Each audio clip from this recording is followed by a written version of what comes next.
My co-fiancée never would have dreamed that today of all days was supposed to be our wedding day. But when she arrived at the venue, the ballroom was already completely empty, leaving only her family, their faces grim, and I was already on my way back to the office. My assistant, Ryan, sat in the passenger seat, his fingers flying across a tablet as he reported to me in a steady voice. "I've spoken with the bank. Mr. Wallace confirmed Hilfrey's Vanguard text loan approval immediately.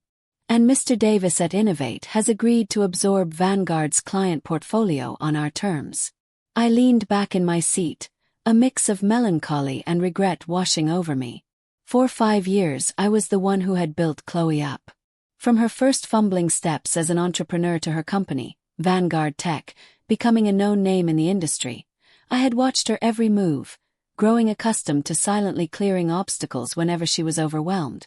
She was stubborn and fiercely independent, always trying to prove she didn't need anyone's protection. That's why I never told her how many of the deals she thought she'd landed through luck were actually paths I had secretly paved for her, or how many of the regulatory windfalls she thought she'd lucked into were the result of connections I had leveraged beforehand. But none of that mattered. I never wanted her gratitude. All I wanted was that defiant spark in her eyes when she stood beside me and that occasional moment of dependence when she'd reluctantly asked, "Ethan, I need a favor," and now she was finally going to be my wife. In the mirror, my expression remained calm, but my heart was beating a little faster than usual. Ryan appeared silently behind me and handed me a file. "Sir, the final confirmation of the wedding itinerary." I glanced at it and nodded. The ceremony was in 30 minutes, and all the guests had arrived. Chloe should have been in her wedding dress by now, waiting in her dressing room. "Is she ready?" "Miss Chloe's hair and makeup were done 20 minutes ago." Ryan paused, then added, "However, she seems a little agitated." I raised an eyebrow. "Why?" "Her assistant, Caleb, hasn't arrived." Caleb, the name made my fingers pause for a fraction of a second. Chloe's personal assistant, a young man of mediocre talent whom she valued far too much. He'd been with the company for less than a year, but was already involved in core projects. Chloe had even insisted he be in charge of the wedding rings and important documents for today. All because he looked like her deceased first love. She never said it out loud, but I knew the reason better than anyone. "Traffic?" I asked, my tone flat. "Unclear," Ryan said, his eyes downcast. "Miss Chloe has called him twice. He just says he's on his way." I checked the time, said nothing more, and walked toward her dressing room. When I pushed the door open, Chloe was standing by the window with her back to me. The train of her gown fanned out across the floor. She heard me enter and spun around. Her makeup was flawless, her features perfectly defined, her lips a vibrant red against her pale skin, but her expression held a rare panic, and her fingers were clenched tightly around her phone. "Ethan." She rushed toward me, her heels sinking into the plush carpet. "Caleb isn't here yet." I placed my hands on her shoulders to steady her. "I'm down." "What's going on?" "He said he's stuck in traffic on the I-95. That he'll be at least another hour." Her voice trembled. "The rings are with him. So is the final version of the addendum for the investors. The USB drive for the ceremony. Everything." I narrowed my eyes. "A traffic jam on the interstate at this hour. Tell him to give everything to a crier. Or just give us his location. I'll send someone to pick it up," I said calmly. "The wedding won't be delayed." "No," she shot back instantly, her fingers instinctively tightening on my sleeve. "That stuff is too important to be handed off to a stranger. Besides, he's my assistant. He's stranded out there. How can I just ignore it? Let's just postpone the wedding for an hour, please." Her eyes darted away for a second, a flicker of guilt quickly masked by stubbornness. I watched her in silence. She knew exactly how important today was.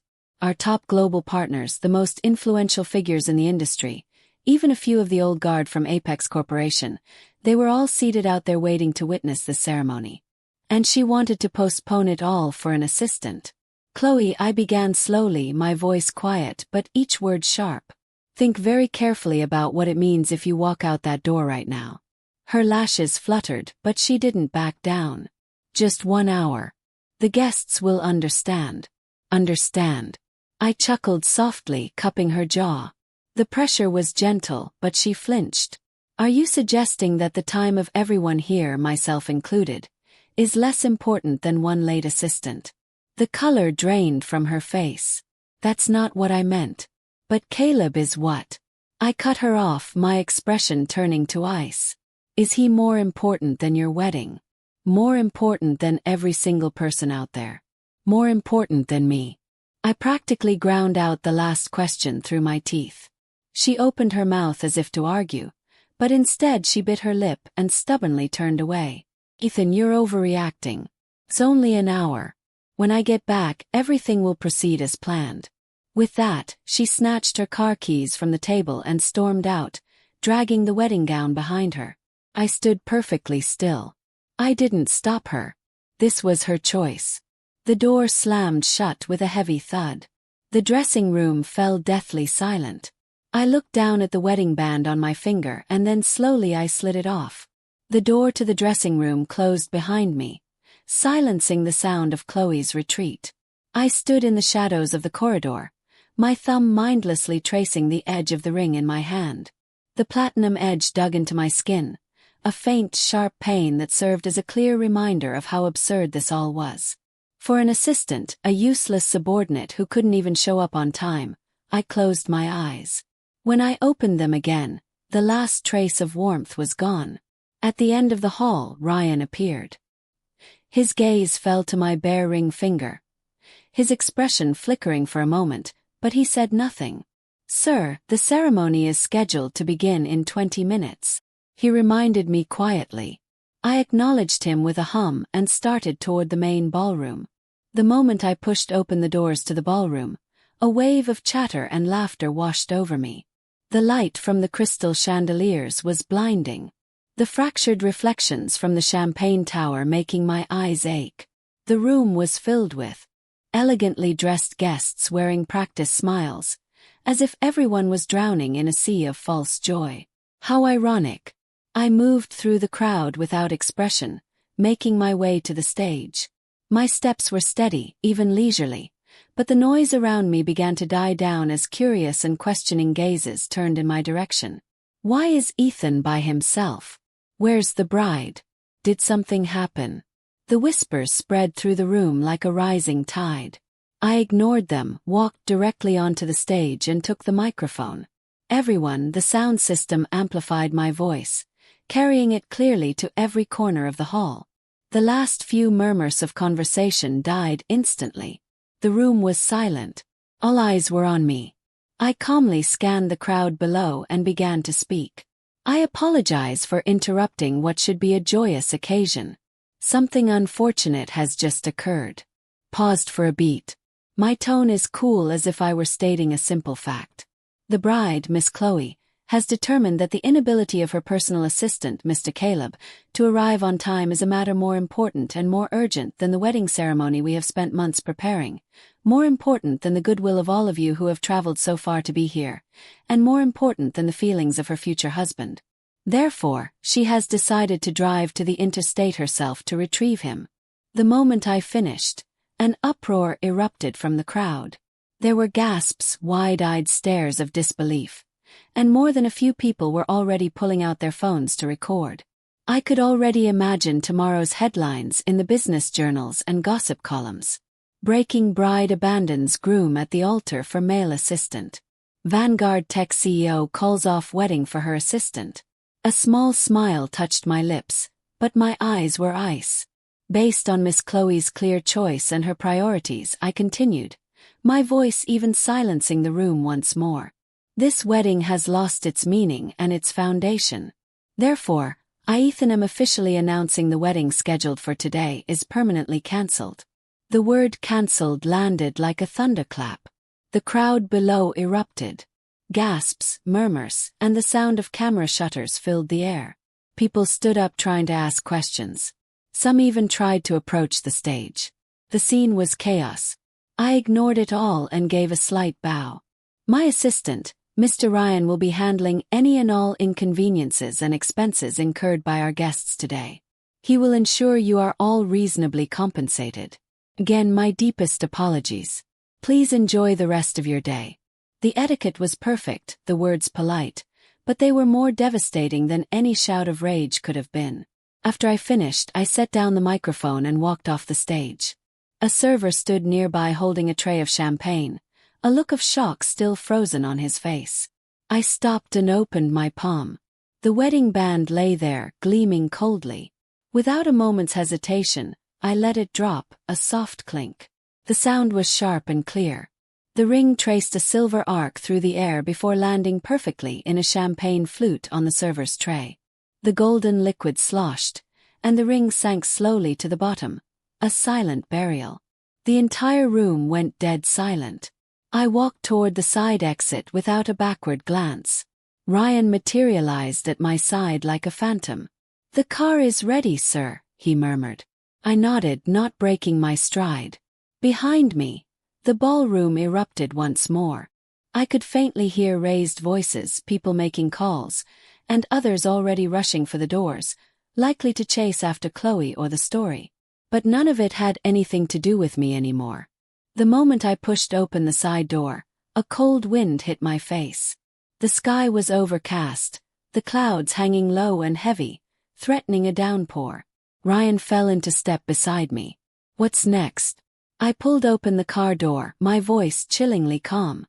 "Initiate the contingency plan. I want her to know exactly what she's lost." The wind howled along the highway. Chloe gripped the steering wheel, her knuckles white. The voluminous skirt of her wedding dress was bunched up in the passenger seat. Just then, her phone rang. It was her best friend, Lily. Her voice choked with tears. "Chloe, you have to come back. Ethan, he canceled the wedding." He announced it in front of everyone. Chloe slammed on the brakes, the tires screeching against the pavement. "What?" Her voice was a shriek that didn't sound like her own. "He told everyone that you decided Caleb was more important than the wedding, more important than the guests, more important than him. So, he announced it was cancelled, and then he threw your wedding ring into a glass of champagne." Chloe's mind went completely blank. A buzzing filled her ears. Lily was still talking, but she couldn't process a single word. Cancelled the wedding just because she was going to be an hour late. How could Ethan do that? She hung up, her trembling fingers fumbling to dial Ethan's number. "The number you have dialed is not available at this time." She tried again, only to be met with the same cold, robotic voice. She started sending frantic iMessages. "Ethan, are you insane? You're canceling the wedding because I'm running an hour late. How can you be so cruel, so unreasonable? Answer your phone." The messages went unanswered. Panic and rage washed over her in a tidal wave, drowning her reason. She slammed her fist on the steering wheel and the horn blared. The car behind her honked impatiently, and she realized she was stopped in the middle of a lane. She took a deep breath, forcing herself to calm down. First, find Caleb. Get the rings and the documents. And then what? Then what? Go back and marry Ethan or just have a massive fight with him? She didn't know. All she could do now was hit the gas and keep driving that Ethan. Just wait until I get Caleb and come back. He was going to regret this. The scenery blurred past her window as the dark clouds hung lower in the sky. Ryan sat in the passenger seat, his fingers gliding across the tablet, his voice steady as he delivered his report. "I've spoken with the bank. Mr. Wallace confirmed Hilfrey's Vanguard text loan approval immediately. And Mr. Davis at Innovate has agreed to absorb Vanguard's client portfolio on our terms." I leaned back against the seat and closed my eyes, my fingertips tapping a silent rhythm on my knee. "And Caleb, the man we have on him, just sent an update," Ryan said, a subtle note of derision in his voice. "He never even got on the interstate. He's at a 7-Eleven right now, scrolling through his phone." I slowly opened my eyes, just as I thought, a pathetic subordinate who couldn't even tell a convincing lie. "Send his location to Chloe," I said flatly. "Let her see for herself what she threw her wedding away for." Ryan nodded, tapped the screen a few times and sent the message. The atmosphere in the car was silent and heavy. Rain began to spatter against the windows. First a few drops, then a steady downpour. I stared out at the blurred landscape, my thoughts perfectly clear. Chloe would have heard about the cancellation by now. She would be furious, confused. She would call and text me hysterically, but she would never get a response. My phone vibrated in my pocket. I pulled it out and glanced at the screen, which was flooded with a stream of unread messages.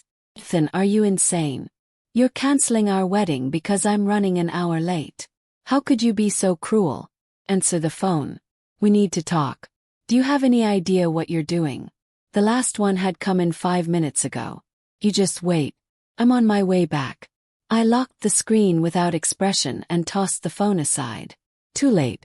The glass door of the 7-Eleven was thrown open, slamming against the wall with a loud bang. Chloe stood in the doorway, the hem of her wedding dress soaked and clinging to her legs, the fabric cold against her skin. Her wet hair was plastered to her face.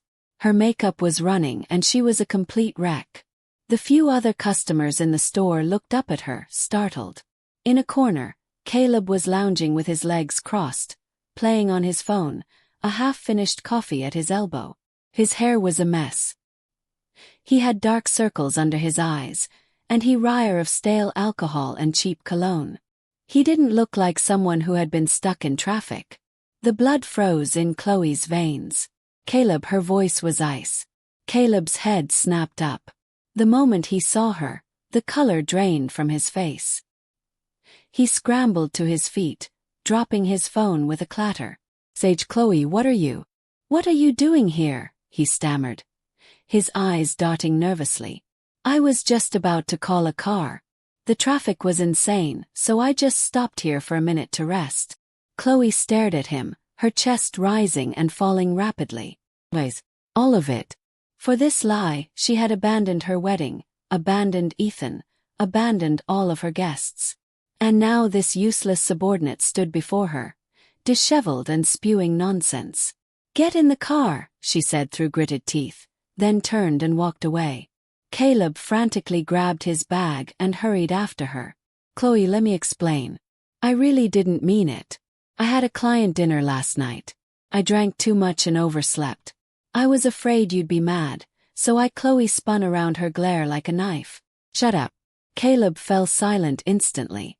The atmosphere in the car on the way back was suffocating. Chloe gripped the steering wheel, her knuckles bone white. The rain was coming down harder now, and the wipers, even at their highest speed, could barely keep the windshield clear. Just then, her phone began to vibrate uncontrollably. Caleb, in the passenger seat, fumbled to hand it to her. Chloe, it's a call. Chloe glanced at the screen.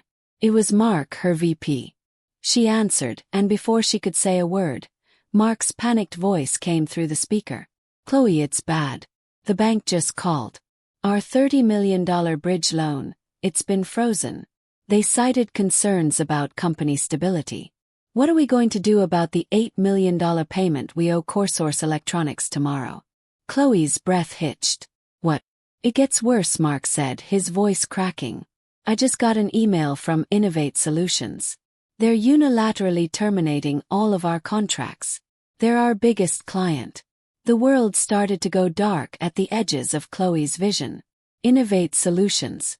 They were the client Vanguard Tech depended on, accounting for 70% of the company's revenue. She fumbled to hang up and opened her email app. Sure enough, there was an email from Innovate at the top of her inbox. To Vanguard Tech, following a review, we have identified significant uncertainties in your company's recent management, which prevent us from guaranteeing supply chain stability and future support.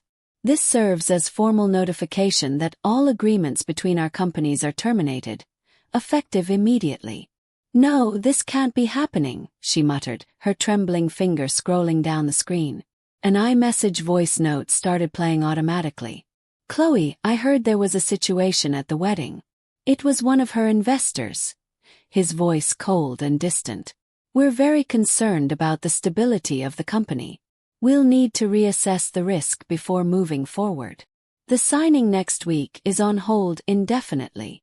The phone slipped from her hand and fell onto the seat. Chloe's mind went blank. The loan denied, her biggest client gone, the investment deal canceled. It all happened too fast, too perfectly, like a carefully orchestrated attack. And there was only one person who could orchestrate something like this so quickly. Ethan, that bastard. He had to blow such a small thing completely out of proportion. Look at the trouble he's caused me. Her hand shaking. She snatched up her phone and instinctively dialed Ethan's number. The number you have dialed is not available at this time. The cold robotic voice was like a bucket of ice water dumped over her head. Undeterred, she used her company landline to call his office at Keystone Capital. This time it went through. Keystone Capital, Ryan answered. His voice polite but distant. Ryan, is Chloe. I need to speak to Ethan. It's an emergency. Her voice was shrill. There was a second of silence on the other end. I'm sorry, Miss Chloe. Ryan's voice was chillingly calm. Mr. Ethan is not taking any calls at the moment, especially not from Vanguard Tech. You goodbye. The line went dead. The dial tone buzzed in her ear. Chloe sat frozen, her hands on the steering wheel trembling uncontrollably. Ethan had blocked her, not just her personal number. He had cut off every possible way she could reach him. The realization plunged her into an icy abyss. Chloe, is something wrong? Caleb asked tentatively. Chloe whipped her head around to look at him, and the raw despair and fury in her eyes made him recoil. The wedding is cancelled, she said, enunciating every word. Because you were late. The expression on Caleb's face changed instantly. What? Cancelled? He squawked, his voice high with theatrical disbelief. Just because I was an hour late. Ethan is being so petty. Chloe, you can't blame me for this. Who knew he couldn't take a joke? That he'd disrespect you like that? He kept rambling. His tone so casual it was as if they were discussing a minor inconvenience. The company is about to go under. Chloe cut him off, her voice. The loan is gone. Our biggest client is gone. The investors are gone. All because of Ethan. Caleb stared for a second, then waved a dismissive hand. Hey, don't worry about it. It's probably just a misunderstanding. Ethan's just blowing off steam. You can smooth it over. Besides, with your talent you can handle this. His tone was infuriatingly casual, and she could detect a hint of. He shoved her to the floor. Caleb snatched the laptop and ran, pausing at the door to spit one last insult. You deserve to go bankrupt. Ethan was right. You're a fool. The door slammed shut behind him. Chloe lay on the floor, trembling. In that moment it all clicked into place. Apex Corporation, the surgical precision of the attacks, Ethan's warning. She grabbed her coat and ran out the door. The receptionist at Keystone Capital was polite but distant. I'm sorry, Mr. Ethan is not in the office. When will he be back? It's an emergency. Chloe's voice was raw. I'm not sure.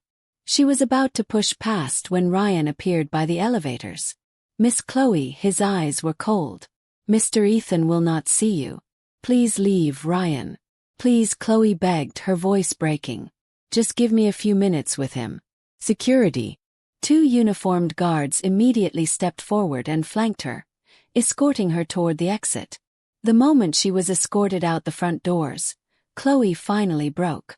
She slid down onto the steps, rain and tears mixing on her face. She remembered the way Ethan used to look at her with tenderness, with exasperation, with indulgence. And then she remembered the image of his cold, resolute back as he walked away for a pathetic stand-in. What had she lost? The answer twisted in her gut like a knife. She had lost the only person in the world who had ever truly loved her. From the top floor of the Apex Corporation Tower, the storm had passed, leaving the city washed clean, cold and glittering below. I stood at the window, looking down at the river of traffic that flowed like ants below. Ryan's calm voice came through the encrypted comms device in my hand. Project Phoenix is ready to launch. The asset valuation report for Vanguard Tech just came in. Read it. Patented technology valued at $120 million. Client database at $80 million. Lab prototypes at $30 million. But under bankruptcy liquidation, we can acquire it all for 30 cents on the dollar at most. I swirled the whiskey in my glass, the ice cubes clinking softly. Too expensive, Ryan understood immediately. Understood. I'll have the banks apply more pressure. By the time it goes to a court-ordered auction, we can get it for 10 cents on the dollar. Make it happen. I ended the call and turned back to my desk. The latest financial paper was spread across my desk. The front page featured a photo of Chloe collapsed on the steps of the Keystone Capitol building under the headline, "From Grace to Disgrace. How the Vanguard Tech CEO's wedding drama triggered a corporate collapse." In the photo, her makeup was smeared and her wedding dress was stained with mud. She looked like a madwoman. I tossed the paper into the trash without a flicker of emotion. The air conditioning in the lawyer's office was blasting. Chloe sat stiffly at one end of a long conference table across from 3 stone-faced lawyers and 2 menacing creditors. The table was piled high with thick stacks of paper, each one a blade waiting to deliver the final cut. "Miss Chloe, according to the assessment, Vanguard Tech is insolvent," the lead lawyer said, pushing a document across the table. "This is the asset transfer agreement. Please review it." Her fingers were trembling too much to hold the pen. Her eyes scanned the blurry text, then froze on the line for the acquiring party. Acquiring party, Apex Tech LLC, a subsidiary of Apex Corporation, authorized signatory Ethan, felt like a bomb had gone off in her head. A roar filled her ears. Apex Corporation, the massive conglomerate that spanned finance, tech, and real estate. The corporate empire so powerful that even governments deferred to it. Ethan was part of Apex Corporation. No, that wasn't right. Her eyes were glued to the words authorized signatory. And a far more terrifying realization dawned on her. Ethan wasn't just part of Apex Corporation. He was Apex Corporation. The Ethan who had quietly invested in her company, who had pulled strings to connect her with clients, who had even cooked for her when she was sick, was the unseen ruler of this corporate empire. The memories came flooding back. The time she'd complained about a competitor with powerful backers, only for that same competitor to offer a truce the very next day. The time she'd been scrambling for a loan only to have the bank suddenly offer her prime rates. Even her most difficult client, Innovate Solutions, had become miraculously cooperative after a chance introduction from Ethan. It had never been luck. The man she had pushed away had been silently holding up her entire world all along. "Miss Chloe, your signature, please," the lawyer prompted impatiently. As the tip of the pen touched the paper, a tear fell, splashing across Ethan's signature. His sharp, decisive signature was like a blade, shredding the last of her pride. The moment she signed, her phone began to buzz frantically. It was her mother, her hysterical sobs piercing through the speaker. "Chloe, the retirement community just called. They said they're repossessing the condo. What's going on? You said it was a corporate benefit." Then a text from her bank. "Your credit card ending in 8818 has been frozen." Then an email from her country club. "Dear member, your membership has been terminated." One after another, they came in like a series of perfectly timed death notices, surgically removing every trace of Ethan from her life. When she walked out of the law office, it had started to rain again. Chloe stood in the rain, staring at the news alerts that were flooding her phone. Exclusive. The full story of Wedding Gate bride Chloe. Vanguard text collapse. How the CEO chose her assistant over a billionaire. Apex Corporation acquires Vanguard's core assets in fire sale. Ethan's true identity revealed. The comments section of every article was a cesspool of mockery. "She deserves it. What a blind, stupid woman. She threw away a man like Ethan for some boy toy. I heard the assistant took her money and ran." Karma's new text popped up on her screen. It was the last message she would ever receive from Caleb. "Don't try to find me. You gave me that money. If you have to blame someone, blame yourself for being so stupid." The rain mixed with her tears, the taste salty and bitter in her mouth.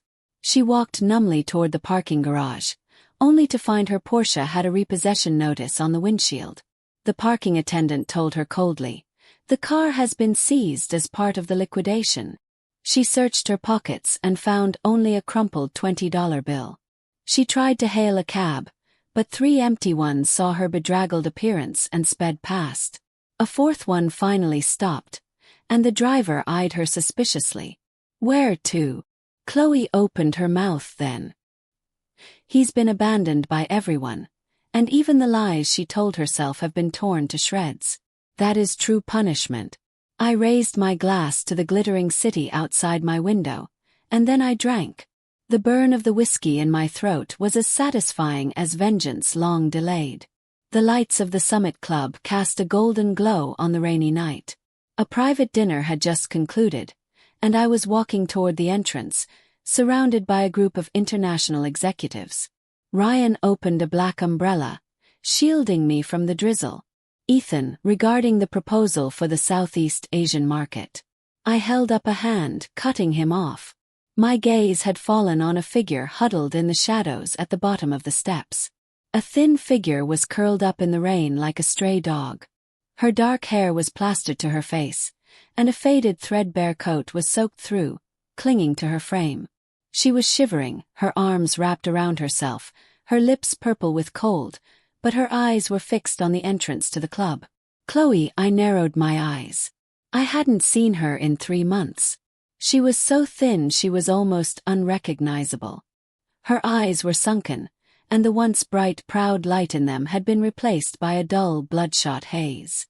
"Ethan," the moment she saw me, a desperate, feverish light ignited in her dead eyes. Security moved to intercept her, but I stopped them with a small gesture. The gesture was like a signal. Chloe lunged forward, but she tripped on the steps and fell hard into a puddle of water. She ignored the pain and scrambled on her hands and knees to my feet, her trembling fingers clutching the cuff of my pants. "Ethan, I was wrong."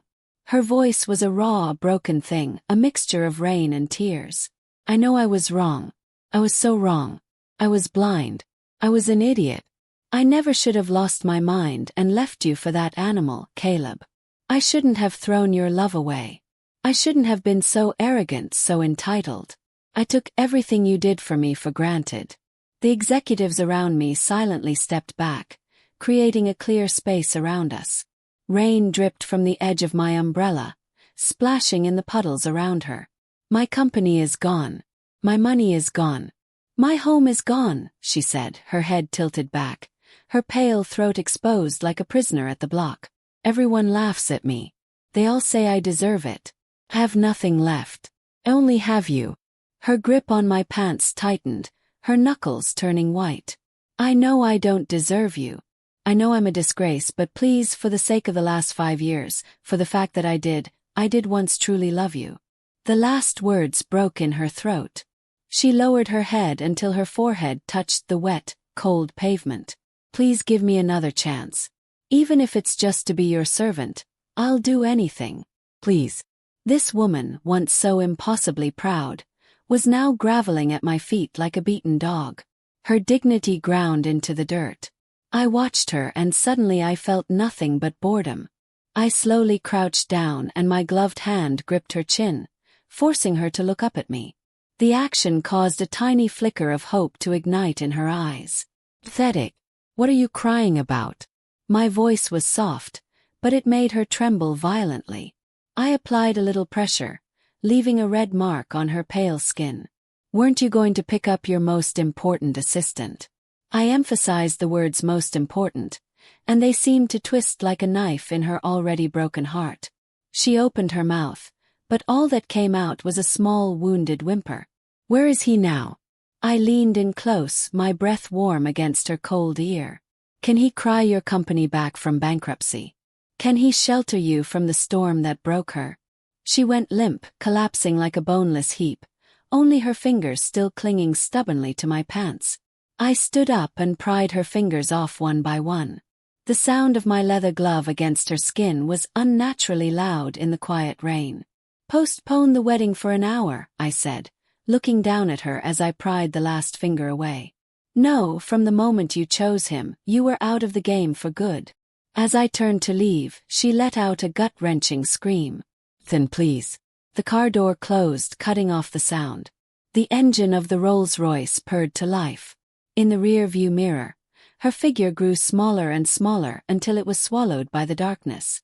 Ryan handed me a hot towel. The reporters got it all on camera.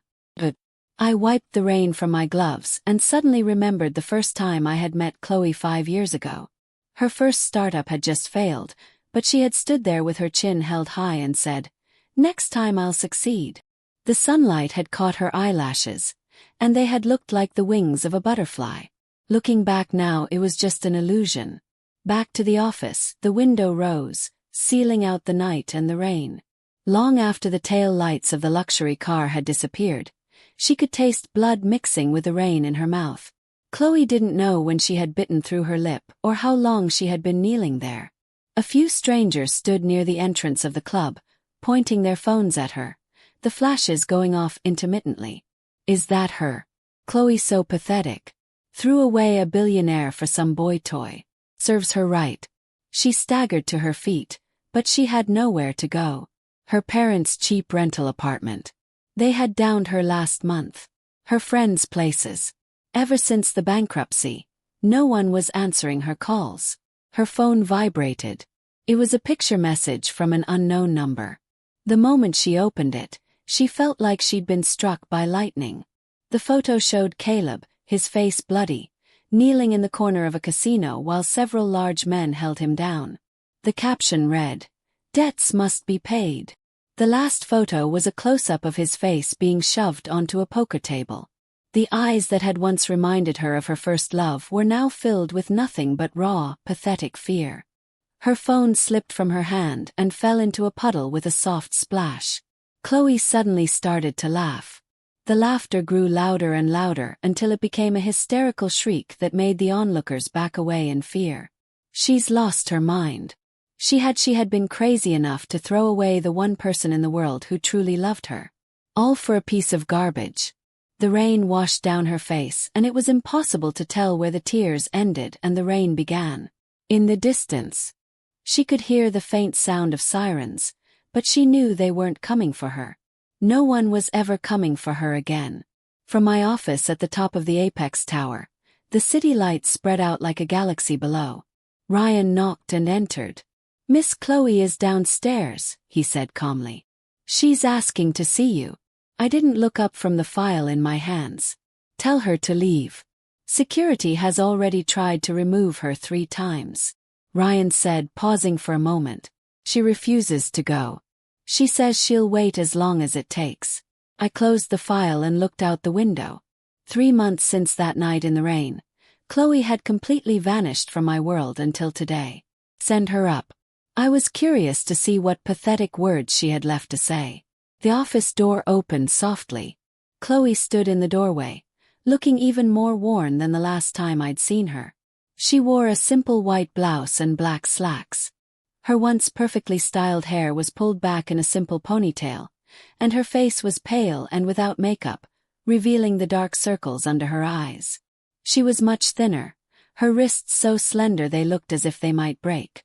She looked like a piece of paper that had been wrung dry, pale and fragile. But her eyes were unervingly bright, fixed on me as if I were her last hope for survival. "Ethan." Her voice was quiet, trembling slightly. I didn't stand, nor did I offer her a seat. I just looked at her coldly. "What do you want?" My tone seemed to sting her. Her fingers tightened on the hem of her shirt for a moment before she forced them to relax. She took a deep breath and walked to my desk. "I've been thinking a lot," she said, her voice low and horsero. "For the past few months, I've done nothing but regret."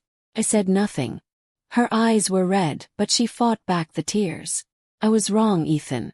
I truly know that I was wrong. I shouldn't have left you for Caleb. I shouldn't have taken everything you did for granted.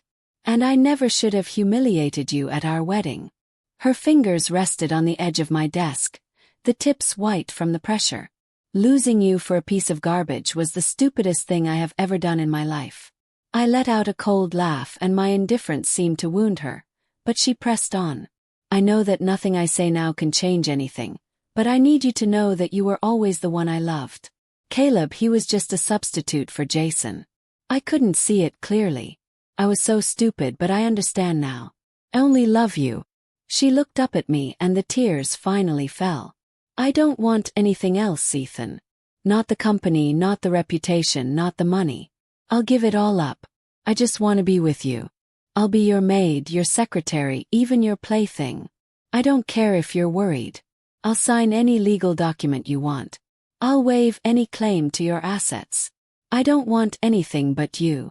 Her voice dropped to a whisper, a desperate plea. Please just give me one more chance. Just one. The office was silent. I looked at her tear-stained face and was struck by the absurdity of it all. The once impossibly proud Chloe was now begging me for scraps of affection. How pathetic. I slowly rose from my chair and walked around the desk to stand in front of her. She looked up at me, her eyes filled with hope. I reached out and took her chin in my hand. The pressure was light, but she trembled. Belated affection is worthless, I said softly. Chloe, where was all this before? Her pupils contracted as if she'd been stabbed. I gave you a choice on our wedding day, I said, releasing her and turning to face the window. And you made it, Ethan, she stammered. I know I was wrong. You know you were wrong. So what? I said, my back still to her. Do you think an apology erases everything? I can make it up to you. I can with what? I cut her off, my voice like ice. My dignity, my trust, the wedding you destroyed. She stood frozen, her face ashen. I turned back to face her. Seeing her standing there looking as if she might collapse, I suddenly felt tired. Leave. Don't make me call security. She didn't move. Silent tears streaming down her face. After a long moment she finally spoke. Her voice a hoarse whisper. Do you really not love me at all anymore? Well. The word was a knife in her heart. She staggered, nearly falling. Bae. She wiped her tears and forced a smile that was more painful than a sob. I'm sorry for bothering you. She turned and left, her silhouette as thin and fragile as paper. The door clicked shut behind her. I stood there looking out at the glittering city, and I suddenly remembered the first time I had seen her 5 years ago. The sun had been in her hair, and she had looked at me with her chin held high and said, Ethan, I'm going to make it. There had been a fire in her eyes then. Now that fire was out. The moment the elevator doors closed, Chloe collapsed. She bit her lip, trying to stifle a sob, but the tears streamed down her face uncontrollably. Her heart ached with a hollow, cavernous pain, as if a piece of it had been carved out. She finally understood that some mistakes once made can never be fixed. Ethan didn't want her anymore. Not ever again. The elevator reached the ground floor and the doors slid open. She shakily got to her feet and walked out of the building. The night wind was cold, sharp as a knife against her skin. She looked up at the top floor of the apex tower, lit up as bright as day. There was no place for her there anymore. She turned and walked away, disappearing into the darkness. This time it was really over. The spotlights at the International Convention Center were hot and blinding. I stood at the podium. The massive screen behind me displaying the Apex Corporation logo. The audience was filled with representatives from the world's top corporations, and the camera lenses were like black eyes broadcasting my every word around the globe. The Apex Smart Home system will officially launch next quarter. My voice boomed through the hall. This system integrates the world's most advanced AI, and its core algorithm is protected by 27 international patents. The camera zoomed in on my right hand. My ring finger was bare. The room erupted in thunderous applause. Is it true that the core technology for this system was acquired from the bankrupt Vanguard Tech? A reporter called out. The room went silent. I smiled and let my gaze fall on the reckless reporter. Every technology Apex acquires is done so through legal channels. As for why the previous owner went bankrupt, I paused for effect. Perhaps you should ask them about their management decisions. A ripple of knowing laughter went through the room. Everyone remembered the scandal that had rocked the business world. The bride who abandoned her wedding for her assistant and ended up losing her company. As I stepped off the stage, Ryan handed me a tablet. Apex Tech stock is up another 7%. I glanced at it, then signed a few documents he had waiting for me. Is the reception ready? Everything is in place. The champagne tower glittered under the crystal chandeliers. At the reception, I was speaking with the CEO of a German industrial conglomerate when a woman in an elegant forest green dress approached. "Mr. Ethan, a pleasure," she said, raising her glass. A diamond watch glittered discreetly on her wrist. "I'm Lauren Vance from Crestview Capital." I nodded in greeting. Lauren Vance, one of the youngest VPs on Wall Street. She had recently returned to the States to start her own fund. She was smart, sharp, with the right amount of ambition in her eyes. "I hear Apex is making new moves in Southeast Asia," she said, taking a sip of her champagne, a small smile playing on her lips. "Perhaps there's an opportunity for us to collaborate." We had a pleasant conversation. She was articulate. Her insights on the market were sharp and original, and she had a well-honed sense of humor. On the large screen behind the bar, a financial news ticker was scrolling. Apex Tech, subsidiary of Apex Corporation to launch new smart home platform after integrating assets from former friend me Vanguard Tech. Ryan appeared at my elbow to quietly remind me of my next engagement. "If you'll excuse me," I said, raising my glass to Lauren. She smiled and nodded. "I look forward to it." As I turned away, I caught the flash of a camera from the corner of the room. The paparazzi were always lurking. Tomorrow's headlines would likely speculate about my relationship with Lauren Vance. I didn't care. The heat in her rented room was broken. Chloe huddled under a threadbare blanket she'd bought at a thrift store, her fingers stiff with cold. The 100-square-foot room was cold and damp with peeling paint on the walls.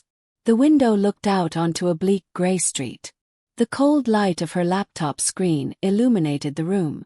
It was playing a recording of the International Finance Summit. On the screen, Ethan was impeccably dressed, his every gesture radiating an aura of complete control. The camera zoomed in on his hands.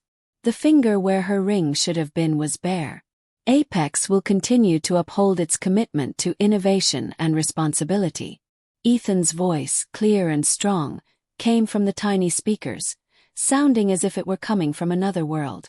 Chloe stared blankly at the screen as silent tears rolled down her cheeks. 3 months ago, she had been the celebrated CEO of a rising tech company. Now she was a clerk at a small firm doing data entry for a salary that barely covered her rent. Her parents refused to take her calls. Her friends had all disappeared and Caleb had taken the last of her money and fled the country. She'd heard he'd gotten in deep with loan sharks in Las Vegas and had his legs broken. She reached out a trembling finger to touch the screen, and Ethan's image wavered under her touch. How pathetic. She had once possessed the most precious thing in the world, the love of a man who stood at the pinnacle of the corporate world, but had been willing to cook for her with his own 2 hands. And she had thrown it all away for a pathetic substitute. A news alert popped up on her screen. Business magnate Ethan spotted with investment guru Lauren Vance, a new power couple. The photo was of Ethan and Lauren Vance at the reception, raising their glasses to each other. They both looked radiant, a perfect match. Chloe slammed the laptop shut. The tiny room was plunged into darkness. She curled into a ball in the corner, hugging her knees to her chest, and finally began to sob, the sound she had suppressed for so long finally breaking free. It wasn't that Ethan was cruel. It was that she didn't deserve him. The final scene fades. In a run-down room, a woman trembles in the shadows. And on the screen, frozen in time, is the man smiling triumphantly in the spotlight. 2 different worlds, destined never to cross.